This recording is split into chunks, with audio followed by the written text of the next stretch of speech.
At merong tropa na nangontrata, nagpatid sa akin ng SM Santa Rosa at binayaran niya ako ng 200 pesos. Yung 15 pesos dyan, nakapulot ako ng isang pasahero. At para sa pangalawang takbo, 45 pesos. So yun, nakapagdili tayo ng rasa.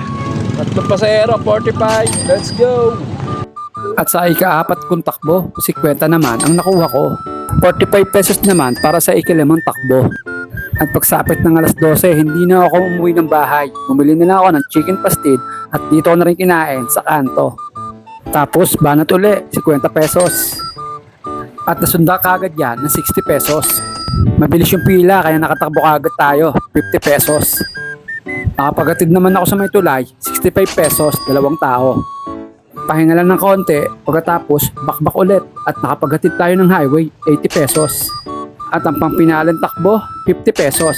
Marahin na ako ng mga oras na yan. Sinamahan ko si Mrs. magpagawa ng cellphone at bumili ng ulam. Bakit tayong gumarahin ngayong araw na to, 5:30 ng hapon, gumarahin na tayo. So, kinita natin 755 para sa araw na ito. So, yun lang. Hanggang dito na lang tayo. Meron pa tayong extra lakas, so buhat pa tayo.